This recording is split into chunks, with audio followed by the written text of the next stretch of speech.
track up a state. And I'm bringing to you live my boys Alec and Nate, Tequila Ty, Jay, Nelly, and Zillin in the building. So kick it back, pour the drink. We chillin' because I'm boozing and betting and ballin' like I'm 2-6 in the blue kicks. Watch me move quick. Yeah, this the blueprint.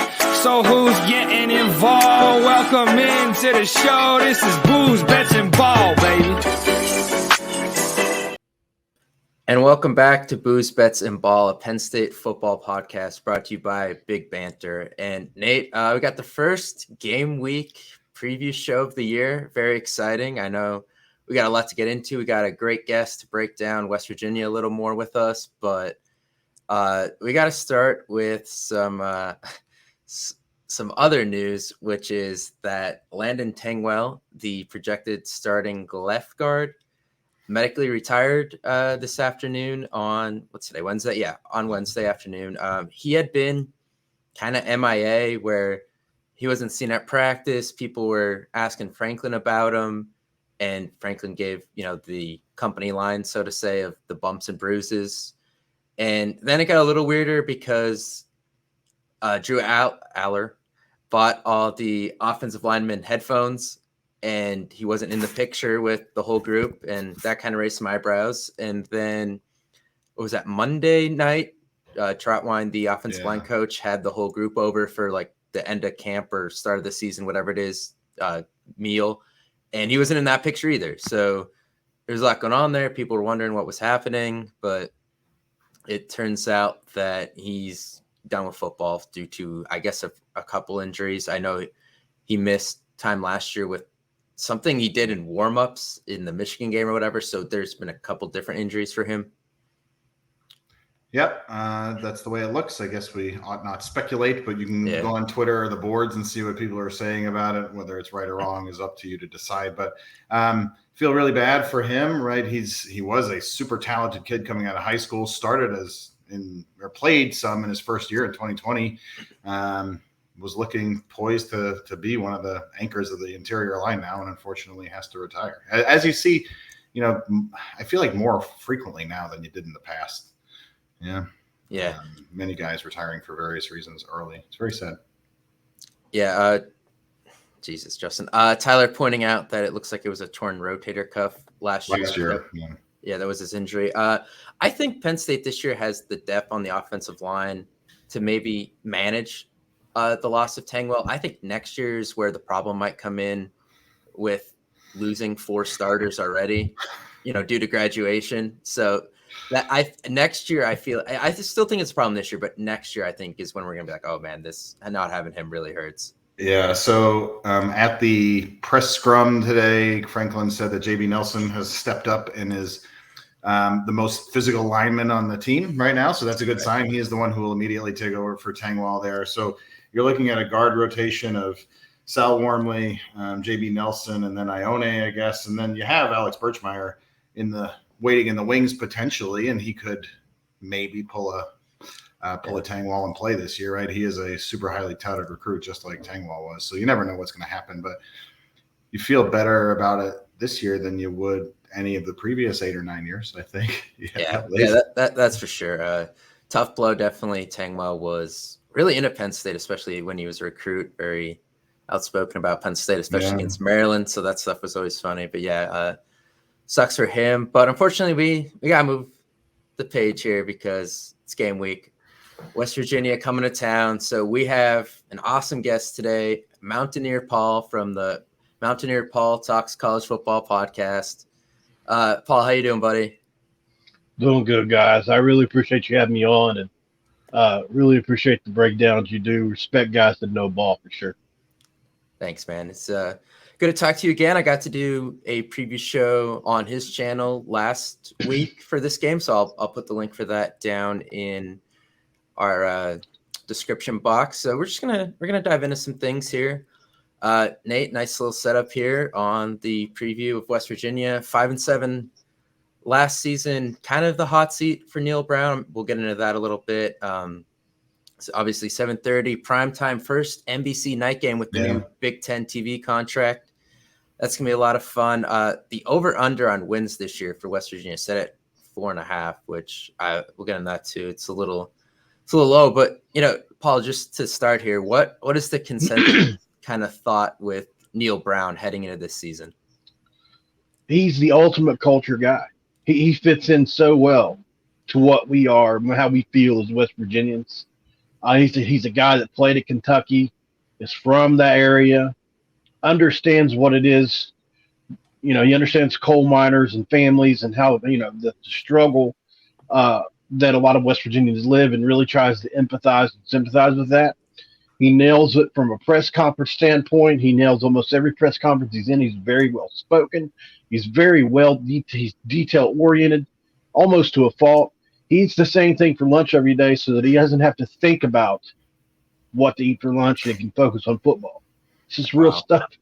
And so, he just basically nails everything, guys. Sorry about my cats, by the way. I'll explain to your audience real quick. I'm displaced. I'm not at home. I had a mold issue, so our cats had to come with me, and they just do what they want. I got you. But the only thing he has not been able to figure out is winning on the field. And it's one of those things that it's the oddest thing, because at the top, he's recruited really well. We had 4 4-star guys in last year's class. 3 of those are probably going to play this year in Saturday's game, and we're just not sure what it is, what the disconnect is, and we're hoping, because we all like him, we want him to turn it around and turn into like that Frank Beamer that lost for 4 or 5 years before he really caught fire. But Bowden's another guy that did something like that. So we're hoping that's the case. But if not, we move on. We've got a lot of people that would love to have this job. It's a good job.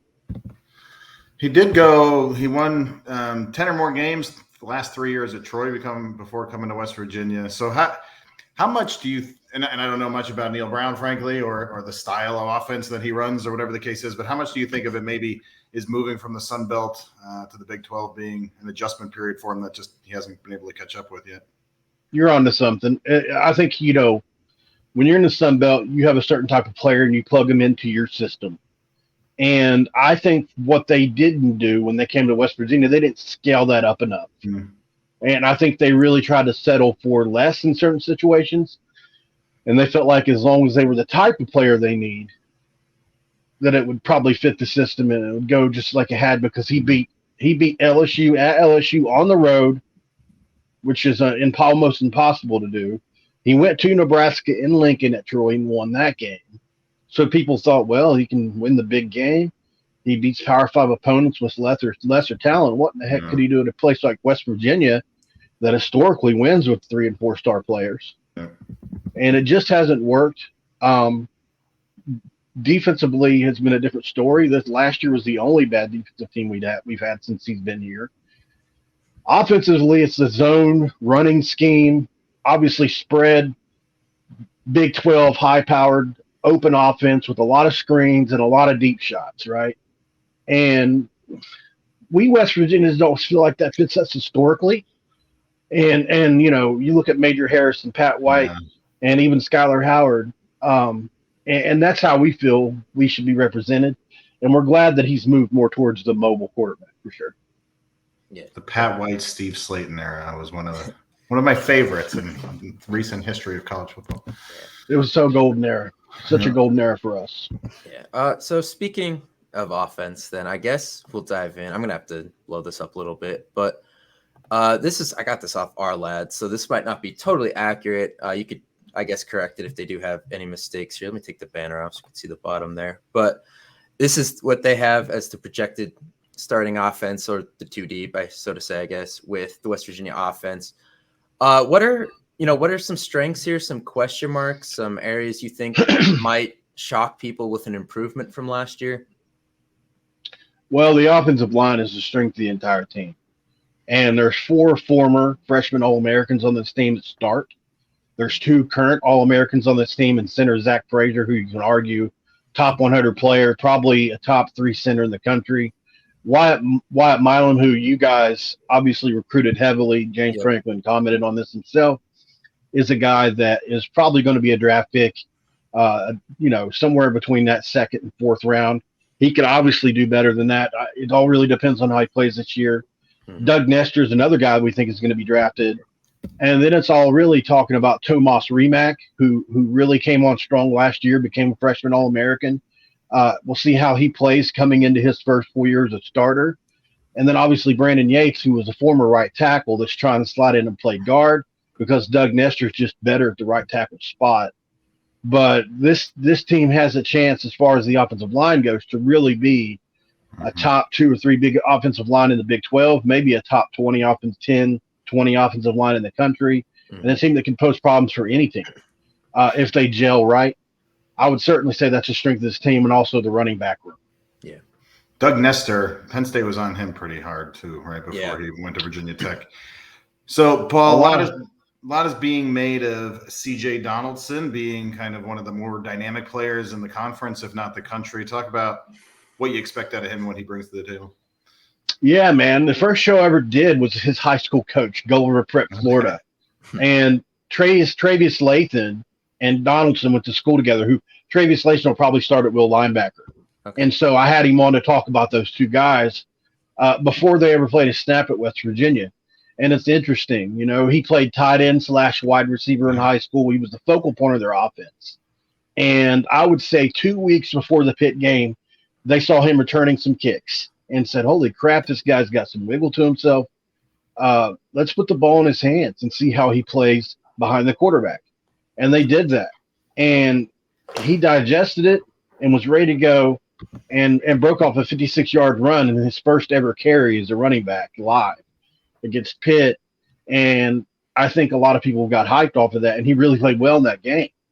And then he had 8 touchdowns real quick before he got injured because he's not really trained to take the hits a running back takes. Sure. And I think that he really wasn't sure how to protect himself yet, which is why he got a lower body injury early into that season.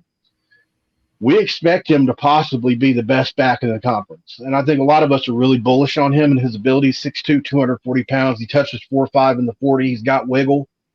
And certainly could be, I mean, no, seriously, guys, we feel like he's right there with Katron Allen as West Virginia fans, talent-wise, and I know that's saying a lot. But wait till you see Saturday, guys. He's an extremely gifted player. Yeah, I mean, last year for the time that he played, 87 carries, 526 for 6 yards a carry, 8 touchdowns in 8 games.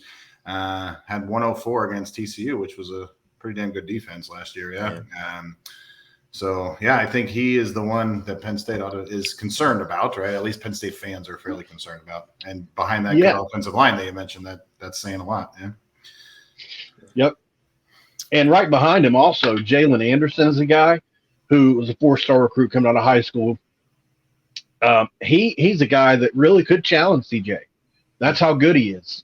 He is one of the most patient runners I've ever seen. Think Le'Veon Bell, a guy that really waits for his crease and behind that zone running scheme and really can make one cut, get upfield, and break away. He's that type of back. He's also a big, bulky guy. Mm-hmm. He doesn't look as fast as he is. He's a great player as well. Yeah. So I think most of us who have been, researching West Virginia, looking up this game, understand that the offensive line, the running backs will definitely give Penn State some problems. But I think the question I had was if Penn State gets ahead a little bit and West Virginia has to not abandon the run, but not rely on it maybe the way they want to, how much faith is there in Garrett Green, now the full-time starting quarterback for the season, and this kind of, like Penn State, maybe a mixed bag at wide receiver, a lot of turnover at the position, and tight end as well. Kind of what is the confidence in Green and his pass catchers to keep up against what we expect to be, a top 3 secondary in the country? Yeah, I think you're right on it there. If West Virginia gets behind, let's say they get behind 17 points, and they really have to start to abandon the run. Mm-hmm. While you can get great chunk plays in the run game, it's usually not enough. It's even with the mobile quarterback. Garrett Green's a guy, he I call him feast or famine. He throws an incredible deep ball. He's got a way stronger arm than you would think, similar to Trace McSorley for a guy his size. Yeah. And they're very similar type players. Very similar. I wouldn't say he's as good a passer as Trace turned into, obviously. But early in Trace McSorley's career, I think you can make the comparison. Really good deep ball thrower. Short passes is okay. Intermediates where he has struggled in the past. He also struggles to jump off that first read, right? Because instinctually he can run 4.5, 4.4. And so he usually sees that first receiver, feels the pressure and goes, and they've really, really, really worked hard to coach that out of him. But it's really hard to do because that's all he's ever been asked to do. He played in an RPO style offense in high school, but they ran the ball all over the place there in Kentucky, or Florida, I'm sorry. And so we're not sure how he's going to respond if something like that happens.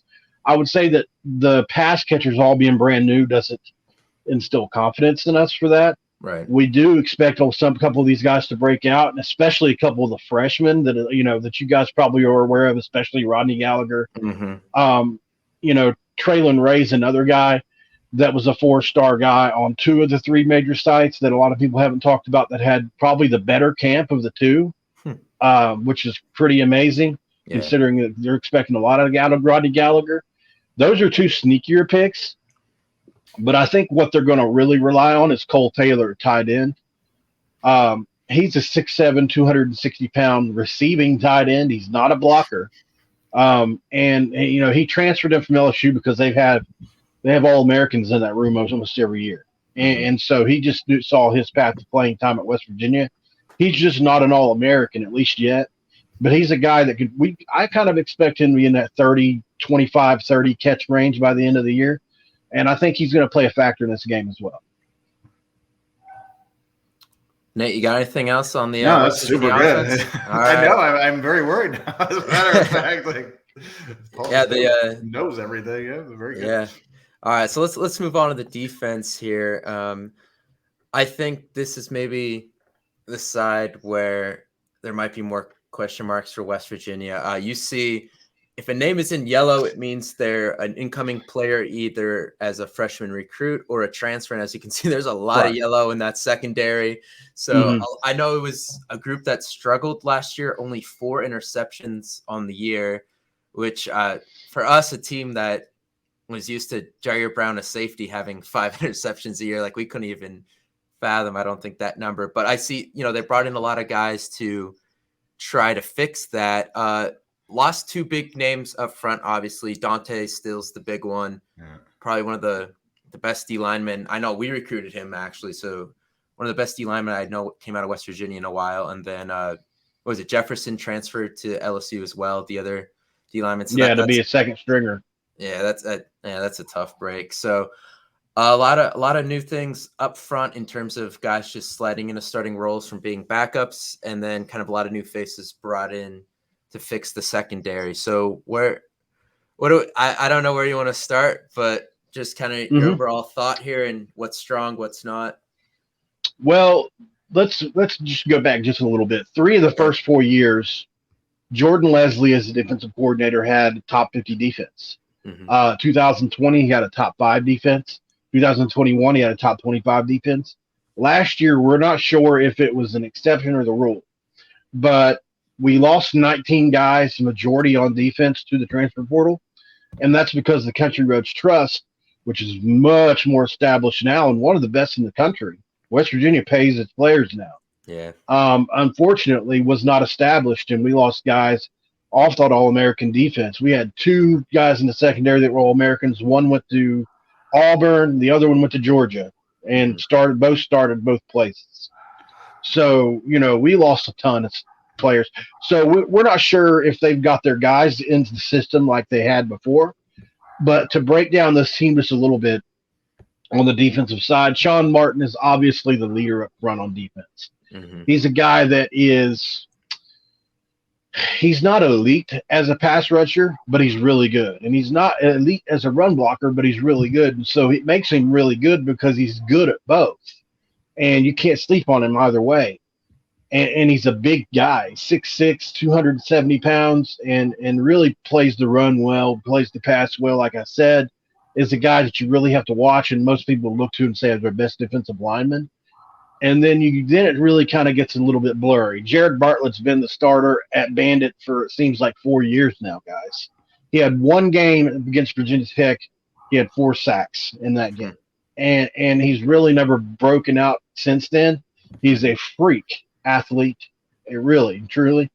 But he has not been consistent off the edge. So we really think Tyron Bradley, some of us are bullish out of Abilene Christian. He transferred in.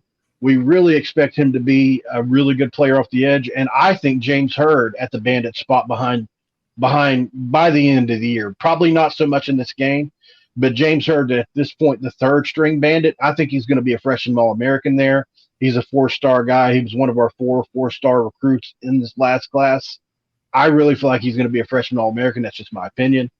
But you get to the secondary guys. Obviously, Aubrey Burks has been named in several publications the top 3 safety in the nation, and I feel like he's really, really, really good. And he on all the metrics, you look at the data, and he really checks out. And I'm not sure if that's because there was just nobody else back there with him last year, and he really had to try and make up for a lot of deficiencies in this defense.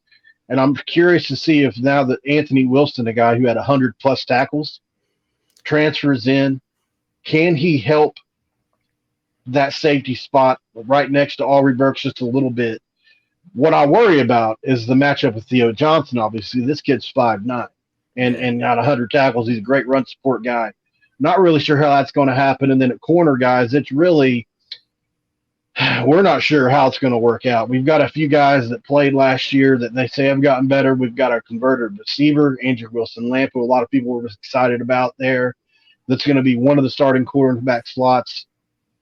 Then Beanie Bishop, who had his best game as a Minnesota Golden Gopher against Penn State and really dominated that game against you guys. I don't know if you guys have ever gone and watched that tape, but he had his best game ever against you guys. And he won the other cornerback spot. So we've got him, and obviously – is that the 2019 game, Alec? No, it's last year's game. Oh. Yeah. And, he just his individual battle. Okay. You guys won the game. But his individual battle, he played extremely well in that game. And then, obviously, the last guy I'll mention, because he's obviously a former Penn Stater as well, is Torma Bulba. Who was the guy that I spoke to again, Alec, that you mentioned? Acuna, or what was his? Golden Israel Achumba. Yeah. I spoke with him, and he said that that Mulba would have been the best run stopper on this year's team. That includes every starter on the defensive line. Now, this is his opinion. But he said it's just that he doesn't fit the style of defense you guys are trying to run right now, and I think that's why he transferred. So we're hoping he can really rev his thing up and be a big guy in the gap for us, because we're going to need it. Another familiar face on there too, Lance Dixon, looks like. Yep. Yeah. I should not be remiss. Yeah, he's going to be starting at what you guys know as the Sam linebacker. Yep. He has not met expectations at all. But if you look at him and his athletic ability, he was a 5-star by one service, I think. Yeah. Yeah. So I guess here. We know Penn State's going to want to run the ball early. Drew Aller, first start. They want to ease him into things. Penn State's offensive line is better. We think it's better. Obviously, the running backs are, we think, a top 2 group in the country. What is the confidence level in kind of a new look defensive line keeping up with the running attack of Penn State here? Because it's probably they're going to want to set the tone that way, I feel like. Yeah, it's really going to depend on, can these defensive linemen eat space, right? Because West Virginia runs the defense where the linebackers and the DBs, the spear, which is where Lance Dixon will be playing, really, really rally to the football. And this is a defense that rallies to the football. This is not a team that gets penetration very much with its D linemen, things of that nature. I honestly just can't see a scenario in which we don't get worn down in this game. The only way West Virginia really can, in my opinion, jump ahead in a game like this would have to be some turnovers or something like that. But I have very little confidence in us stopping your running game, just to be quite honest with your viewers. I just think you guys are too good. You've got a center that's been playing here forever. Obviously, you guys had a retiree there on the offensive line. That's a tough break. You'll slide another 4 or 5-star guy in to replace him, I'm sure. You've got a left tackle that's the best in the country, a right tackle that's going to be probably second, third round guy. And you start to look at that offensive line, and it starts to look a lot like the West Virginia offensive line, and probably better because of that high-end left tackle. I think our center is definitely the better center of the two, but he's such a good player, yours is. I mean, it's not like you can sleep on him, and I just don't see a scenario in where we stop Katron Allen and Nick Singleton in this game. Yeah, I know that's something we talked about, and then we'll get back to that, Nate. But we also talked about the tight ends here, where West Virginia struggled against tight ends, teams that use tight ends last year, because I know not everyone in the Big 12 does, but Kansas State, the team in the Big 12 that probably most resembles a Big 10 team, 48 points, big day for their tight ends, almost 26 yards per catch. So obviously Penn State is going to use their tight ends anyway, but they're going to use them more this year because they're still trying to figure some things out at wide receiver. So from what we talked about, it looks like Penn State the tight ends might have a big day here. Yeah. Oh, there's no doubt about it. And I appreciate you using this. I got the idea of a guy from Goddamn, I think his name is T. Frank over, and he's the guy that I heard talk about this first. And I looked at some of those numbers he used, and I borrowed some of that data. And so he's the originator for this, just because Alec and I talked about this for the show, and I definitely want him to have credit. So, but yeah, so the tight ends, obviously, you look at what they did there. But, we run that too high look. It's the shell. We also run some 4 and 6, obviously. But you look at what Penn State did against that, and it makes you wonder, can West Virginia defend the middle of the field against the likes of Theo Johnson and what's the guy's Tyler? What's the last name? Warren. Yeah. Warren. And then Dinkle, or however his last name, the third string guy, is the guy that would start almost anywhere in the country. Yeah, Dinkins. And I'm like, God, man. Dinkins, I'm sorry. Yeah, you're good. You start to look at the tight end room from Penn State, and I'm like, God, I just want one of those guys. Yeah, so I think this is another matchup on offense where Penn State kind of has a significant advantage they could use here. Before we get some predictions, Nate, I know this is all in one picture, but that's what your article That's what thing. it's supposed to be. Yeah. Okay, I thought it was supposed to be. So break this down for us, what we're looking at. Okay, so this is our algorithmic preview of the game, and there's a lot that you have to take with a grain of salt here, just because we're building from last year's numbers and the year before and trying to put something together to predict the first game of the year, which is very difficult. But basically, we give Penn State about an 82% chance of winning, average score 35-23. You can see there, that's in the top right. In the bottom left, you see each prediction by the net score. So anything in blue is Penn State and their score, and anything in yellow is West Virginia and their score differential. So, West Virginia wins 20% of the games, give or take, up to 15 points. There's a few blowouts in there for Penn State. But, the average there of the 35-23 and that 13-point difference is really, for this part of the year, with the spread being 20.5, that as a bettor, that would scare the hell out of me. I don't care who the hell you are. You do not know what either side is going to do. Like you said, your defensive coordinator has a lot of history. We're starting a brand new quarterback, no matter how talented he's going to be. So there's a lot of variance in this, and I look for Penn State to win, but you couldn't sell me 20 points if my life depended on it. So yeah, you can start talking about the spread, and even though I picked Penn State to cover the spread, that's probably me trying to keep myself reverse jinx a little bit. Yeah, I'm trying to manage my own expectations here. We do, because you mentioned the West Virginia last place vote in the Big 12, and I think a lot of us feel disrespected by that, to be honest. There is no team in that I've seen in the recent history with an offensive line like we have, a running back room like we have, the talent at quarterback, wide receivers are a question mark, yes, and the history from the defensive coordinator standpoint on defense that we have, that's ranked 14th out of 14 teams. That includes the 4 newcomers that are coming from freaking group of 5. Yeah. We really feel disrespected this year, and I expect this team to win 7, possibly 8 games. I really, truly do. It's just this is the haymaker. This is 2014 all over again when we played in the Chick-fil-A opening season against Alabama. And we Well, fought toe to toe in maybe that not game. that, but it's not quite that. Man. You're down. I mean, listen, I've got you guys in the playoff. I mean, I understand Alabama was national champion the year before and coming into that and all that. You're probably right. Mhm. But for me, as a Mountaineer fan, you guys scare the hell out of me, man. Game 1, we know nothing. Yeah, I want us to win by 21 points, and then West Virginia to win their next 11 games. yeah, that would be nice. Yeah, that would work for both of I'll us. take that bet.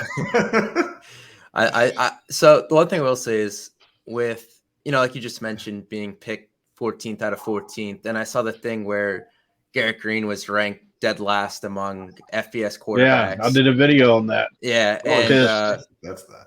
Yeah, and and the fact that Neil Brown, this is pretty much a make or break season for him. Do you think West Virginia will come out and try to do some weird things to try to make this a game? Fake punts, going for it a lot on fourth downs, maybe an onside kick, something weird. Like, do you think they would do stuff like that to make this game more interesting, or are they going to go? It's an interesting. Are they going to go the Pat Narduzzi route of he went in 2017 at Penn State where he just played not to get blown out and Pitt ran for 2 yards every game, every play, and just tried to take 5 minutes off the clock? Like, do you think he's just going to go for it all out, everything he has in the bag? I'll tell you this. I hate Pat Narduzzi, guys. I do. I can't stand what he said last night. I'm doing a video on it as soon as we hang up, actually, on the Penn State thing, what he said about you guys and about what he said about West Virginia. He said he's not watching the game. Yeah, right. But as far as that goes, I don't know, because any other time I would say yes. I think West Virginia pulls out all the stops. Mm-hmm. But I call it the sphincter test. How tight is Neil Brown's butthole going to get as the game goes on? Because his job is literally on the line. Right. And I don't know that he can convince himself to take these chances like he probably needs to. But then again, it could swing the complete opposite direction. And he really, it's like you're backed into a corner. Yeah. Maybe he really does go all out. We had one of our media guys ask today, what do you think the first play of the game is going to be? People said CJ for 6 yards, Garrett Green an RPO, maybe a deep shot. I thought maybe reverse. You just never know what. But I mean, it's a really interesting question when you think about it from the West Virginia perspective, assuming they, get the first play or whenever they get on offense. But I would really be surprised if he doesn't hand it off. Yeah. I'd be surprised. But Neil Brown's not afraid to go for it. Mm-hmm. I think a lot of people looked to last year against Pitt in the 4th and 1 that lost him that game when CJ was playing as well as he was. The data and analytics said, you could either – it was like a 50-50. He chose to punt it, at least on how the defense was playing. And that's stuck in a lot of people's minds as they say Neil Brown is not a gambler. But he has been and has really done really well, actually, on that 3rd and 4th down at West Virginia. But basically, I'm sorry, long-winded question or answer on that. But, I don't know, man. If it were me and I was in it, what would you do in that position if your job was on the line? It's a tough thing, and he's got a family. I mean, obviously, it makes $4 million a year, but I don't know. Yeah, I got you. Well, we would love to get a prediction out of you if you were willing to, and then right after that, you could tell all the nice people where they could find your show. Sure. You guys lost a starting O-lineman today. That does play a factor. I'd say, some people in the betting industry, that's worth a point or two, possibly. You look at the play clock situation, and that probably loses. You're talking about anywhere from between 8 to 12 plays. It's significant. Right. So we're not sure how this is going to affect games going forward. But I say that I think Penn State wins. It's the first game of the year. You guys just have more overall continuity than we do as a coaching staff, as a team. There's sky-high expectations. You literally can't afford to lose this game. West Virginia is expected to lose this game. So if we win this game, obviously our trajectory going forward for the rest of the year is Big 12 champions, I would say. Mhm. or either that or you guys are just phonies. But I don't think that's the case.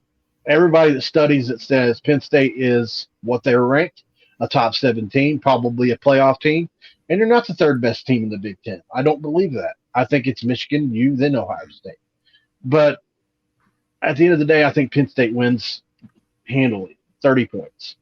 Oh, Jesus. 30. Wow. Did Okay. not expect that. Yeah, I mean, we talked about this. I'm somewhere between like Penn State 31-38, and then West Virginia in like the 13-17 range. I didn't I would get be so exact. happy with that. Yeah, I was more like a 35-14 type number. I'm somewhere around there right now. You should go bet every under that you can find, though, because your point about the fewer plays mean fewer points, right? I bet the books haven't figured that in yet. Right. So that's an interesting concept. Yeah, I think so. And maybe I'm, like you said earlier, maybe I'm just so close to this. It's one of those things where I probably can't give it a really accurate prediction. Yeah. Because there's so much emotion involved. I'm one of those guys. I get really into it. Yeah. I live and die with it. It is what it is. It's what I love. And of course, I'll be rooting for the Mountaineers the whole way. I really hope this sparks a rivalry between us again. It makes me sad that a lot of the players and even the coaches have come out and said they don't think it's a rivalry. I understand that from the Penn State perspective, maybe it's not, especially based off the history between the two teams. You guys have dominated this series, much like we've dominated them against Marshall, but, at least we're Power 5. So I hope that we can spark some kind of rivalry there and continue this game, because I think it's good for the region. It's good for both states. It's close in proximity. And for God's sakes, guys, one other thing I'll point out about West Virginia, one of the reasons I think we've had trouble in the Big 12 is the travel. Yeah. Pat Narduzzi even said it yesterday in his interview. He thinks that teams would be worn out if they had to travel. He was talking about Stanford traveling back and forth to the ACC, and I thought, well, we've been doing that for 10 years. Yeah. Try traveling from Happy Valley or West Virginia to Iowa State, Iowa. Yeah. You guys go to Iowa for a game. So imagine going there. Imagine going there for every game. It's a long trip for kids. Yeah, we're gonna find. We'll see next year when UCLA, USC, that's Oregon, crazy. and Washington come in. Yeah. But man, let me tell you something. If it becomes an every year thing again, I can't wait to talk to you next year, Paul, because that was fantastic. Yeah. I appreciate that, Nate. That means a lot, man. Worked really hard to try to get better at this. Yeah, man, and you guys are great. And we've been fortunate to have some growth on both of our shows. My partner, we have a basketball show as well. But you can find me at Mountaineer Paul Talks Football. Also have a college basketball show called Hoops from the Hills. You guys can find us at both of those spots. I have a partner. His name is Coos. Plug his show if you don't mind real quick. This is Coos' Corner. He's one of my best friends. Yeah. We do almost everything in accordance with one another that we can. He certainly has his own thing there with Coos' Corner, but I always try to give him his flowers when I can because he's excellent at what he does. Like, Right. I'm proud of myself, but he is as a play-by-play guy. I look at myself as the color commentator. Yeah. He's a play-by-play guy, and he's really good at it. I'm Dennis Miller, and Alec is the play-by-play guy. Tyler is the color commentator. Yeah. I like it. All right, Paul. Well, thanks for stopping by. We'll definitely do this again next year with that game. I think that game has the chance to be way more competitive, than this one. Yeah. Especially if Neil sticks around. Yeah. Because a lot of the players that I don't know how many would stay if he got fired, but that would be a mess. Yeah.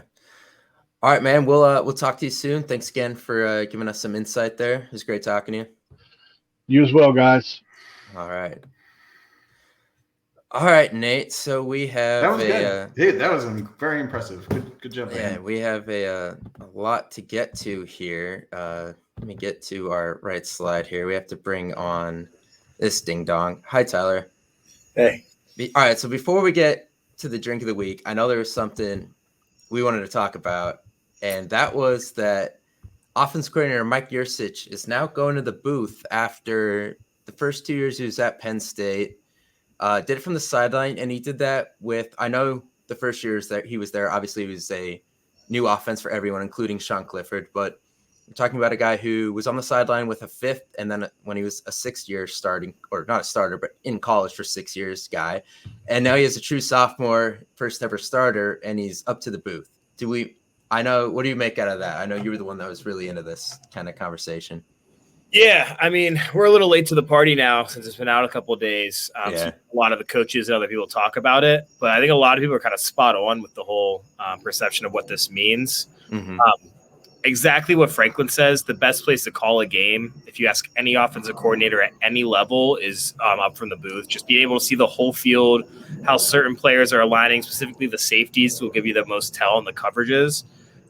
So him being able to see that from that vantage point and not having to rely on what other coaches are reeling down to him on the sideline, he can see it right away. That's going to be a huge benefit to him, making sure he's calling the right type of game that he wants to call, getting the right checks, making the right adjustments, all that.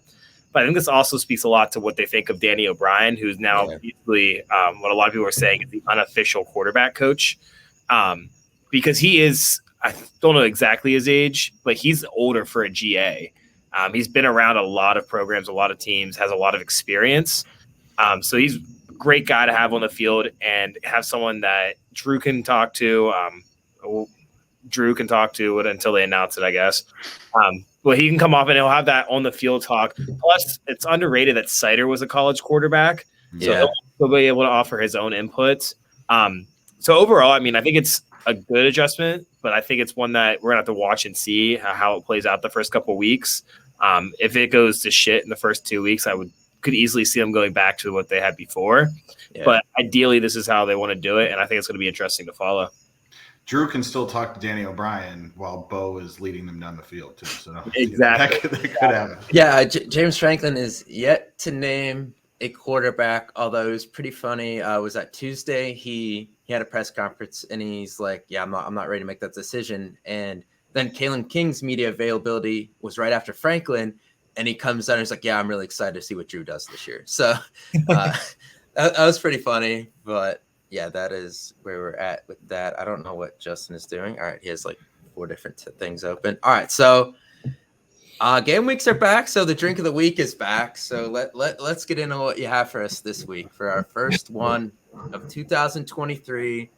Obviously, Penn State. This is a night game, so this is gonna be a big tailgating day. And when you play West Virginia, their fans love to tailgate too. So this might be probably one of the best tailgating scenes in Penn State history. So I mean, this has got to be a good one. I mean, that's kind of where my thought process went with going with the drink for this week.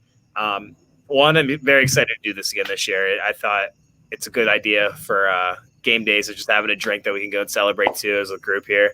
But I mean, you hit the nail on the head. It's going to be 80-some degrees, sunny, beautiful day, 7:30 kickoff, 2 fan bases that just absolutely love to tailgate and party. So what else does that scream for? Jungle juice, right? Yeah. So here I just kind of thought, you're going up there. You can't really – tailgating's hard. I know last year we had some drinks that involved like blenders and stuff up there, but I'm going to try to think of like what more you could actually make up at the tailgates this year. And this one's easy for any college student or just middle-aged man that just wants to drink, I guess. So we're talking about just getting a 5-gallon bucket. These are pretty common around college campuses, but also it's just like dads that coach youth sports or any of that. So in there, I said 1.5 handles of vodka, but I mean, you could easily go to 2. I typically do 2 with mine. I just didn't want people to black out and yell at me. So go with the 1.5 handles if you want to keep it kind of moderate. 2 big things of blue Hawaiian punch, 2 bottles of any lemon lime soda, and then optionally you can throw in some fresh fruit. And it'll be in there and just absorbing some of the alcohol that you can eat at the end as well.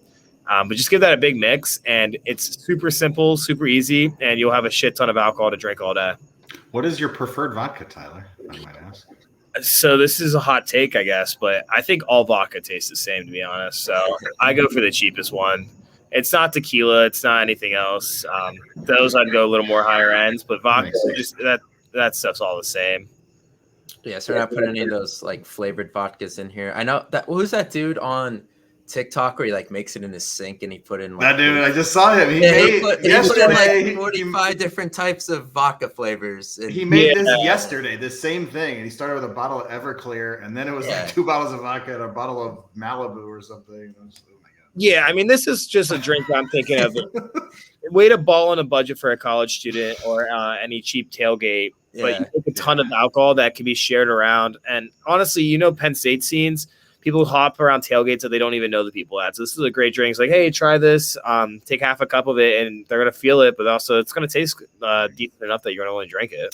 Man of the people. Yeah. He definitely is. All right, guys. So we have a big event here because we are finally joined by none other than Jay Nelly. What is up? Long time no see. It's been a while. I'm glad you can make it. All right, Nelly. We're gonna talk about 3 games in particular. We're gonna start with the game tomorrow night, which is Florida and Utah. Florida going to Utah. Cam Rising, the Utah quarterback, is like questionable-ish. Utah 4.5-point favorites. What are we feeling on that right now? Right now, I'm hammering Florida. After seeing Cam Rising is going to be out and their tight ends out, apparently I saw. I mean, I don't like Florida, but I just don't see a way. We saw their backup play our defense. I mean, of course, Florida's not like our defense, but they're still a very talented team with 4 and 5 stars all over the place. I just don't. I think it'll be close, but if I'm betting on this game, like I'm taking Florida +5 right now. I'm going to parlay every one of your picks, and then I'm going to parlay the opposite of every one of your picks, and we're going to see how it goes. So here's my thing on the Cam Rising thing. I don't think this is comparable to how the backup performed in the Rose Bowl because there's a difference when it's the middle of the game and you get thrown in. They've known Cam Rising's been hurt since the Rose Bowl. So they've gone through winter workouts, they've gone through spring camp, and they've gone through fall camp with this kid as the QB1. So I don't think, the situation is that bad, actually. Now, is he as talented as Rising? No, probably not. But Florida's struggling the past few years. I know it's a big year for Billy Napier. It's at Utah, which we'll see how Florida does traveling there in the middle of the week. Well, I was going to say, do we know if they're there? Did they already go there? Yeah, they're at Utah. Right. Because did they make it? Okay, because there was a hurricane like today. So yeah, that's true. That is true. Yeah, The game's tomorrow, Nate. They're definitely there. Okay, just make they probably did leave early though because of that. I could definitely see that. So I don't know. This one's interesting to me. I think most people are staying away from it, but to me, the quarterback thing is if Florida was good, like if this was a good Florida team, I'd buy into it. But because a lot of people are picking them to win 4 or 5 games. I think, Utah had 6 months to prepare for this game. So, yeah, and also I forgot Graham Mertz is a Florida quarterback, so I take that back. Utah will win this game. I hate Graham Mertz; he's not good. Well, they win by better in Florida's system than Wisconsin's pro style. Yeah, I mean that's true. He's going to be better than he was at Wisconsin. Yeah, I mean, Jack Cohn was a little better at Notre Dame than he was Wisconsin. I think it's just Wisconsin's system sucks. I think the system's going to help Mertz in there. He's going to be better than people think. Yeah, I'm interested to see how he does there. Him kind of getting booted out of Wisconsin to becoming an SEC starter was, I don't know, quite the leap, I guess. So that's what I'm looking forward to. All right, and before we get to the Penn State game, where am I looking at? Here we go. LSU, Florida State. It's neutral site, but it's in Orlando. Right now, LSU -2.5. How do we feel about those two teams, Nelly? Because they're kind of like the trendy picks this year, I'd say, and they're facing off week 1. So this is including us too, right? Yeah, exactly. Yeah, I mean, for me, I have Florida State in my playoffs. So, I mean, I'm riding with Florida State until they lose. And knowing Mason Smith isn't playing this game, one of their best players, I mean, it won't make a huge difference. Like, he's a great player, but, like, they're going to be a talented team. Like, it's going to be a good game. But I know Florida State got a lot of key transfers. They have great edge rushers, pretty good wide receivers, a very talented quarterback. I mean, they have the team to be special if they can just get past Clemson. Even if they lose this game, and they go 11-1 and go on and win the ACC championship, they have a chance for the playoffs. So I mean, like, they're a good team. I mean, I wasn't buying the hype last year. Like, I don't know if I fully trust the hype again, just because Florida State hasn't been good in a while.